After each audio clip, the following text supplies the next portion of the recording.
Ladies and gentlemen, the story you are about to hear is true. The names have been changed to protect the innocent.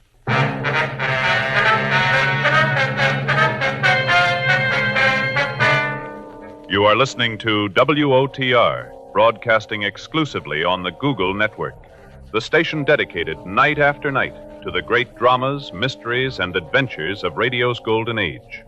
For the next several hours, in cooperation with the finest writers, actors, and technicians this business has ever produced, you will travel step by step through some of the most celebrated broadcasts in American radio history. From beginning to end, from curtain to close, this is the story of your radio station in action.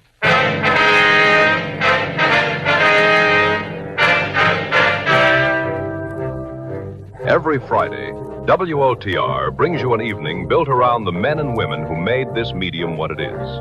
Tonight is no exception, and there is one man, one voice, better suited than any other to walk you through what lies ahead.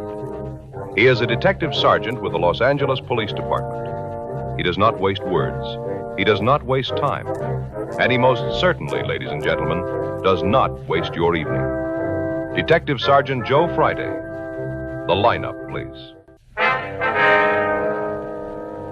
It was Friday. It was warm in Los Angeles. We were working the evening watch out of continuity. My partner's Frank Smith. The boss is Thad Brown, chief of detectives. My name's Friday. I was on my way into the studio, and it was 7:40 when I got to room 12, programming. I was handed a piece of paper. It was the lineup for tonight. I looked it over. Dragnet's not on it. Now, I don't know who's running this outfit. I don't know who sat down, put together a schedule for a radio station, ladies and gentlemen, and left off the single most decorated police drama in the history of American broadcasting. I really don't. But I'll tell you this. I've sat across the table from stick-up men, cop killers, con artists, and every other species of lowlife this city has to offer. And not one of them, not one, has ever wasted my time the way whoever built this lineup just did. You want to know something about time, folks? Time is the one thing you don't get back.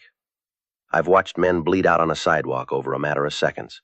I've watched a partner go down because somebody hesitated half a heartbeat too long. So when I tell you a piece of paper isn't worth my time, you'd better believe I mean it. And if it's not worth my time to read it out loud, then, friend, it's not worth your time to sit there and listen to it either.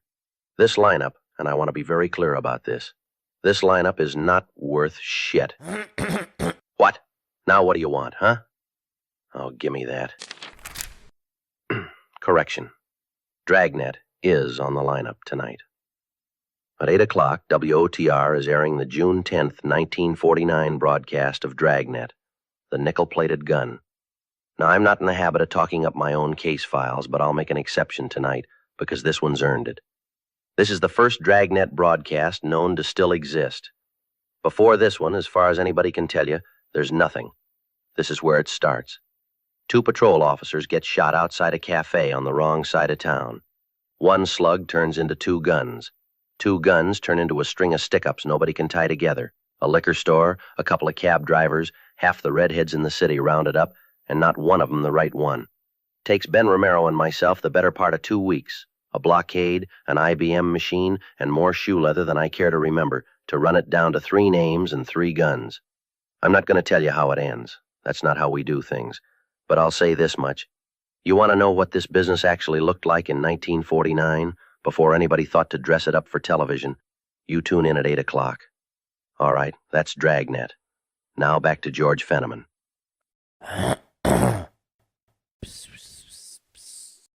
Oh, yes, I apologize for neglecting to mention the remaining lineup for tonight. I should certainly give those all the time they deserve. 7:30, The Lives of Harry Lime with Orson Welles. 8:30, Portia Manning from Grace Gibson Studios. 9 o'clock, Danger in Paradise, also Grace Gibson Studios. 9:30, Mark Trail. And don't forget, 8 o'clock, Dragnet, the nickel-plated gun, right here on WOTR. And that's it.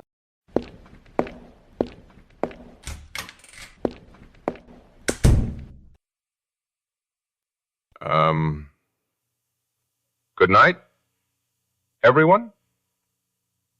Oh, and Smoke Chesterfield, I guess.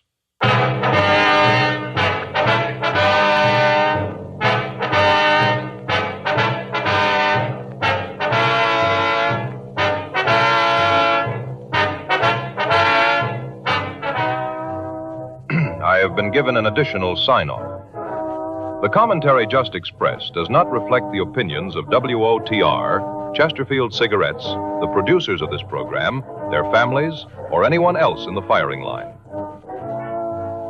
The story you have just heard is fiction, and any resemblance to persons living or dead is incredibly sad. Good night, ladies and gentlemen. God bless, and may the FCC have mercy on our souls.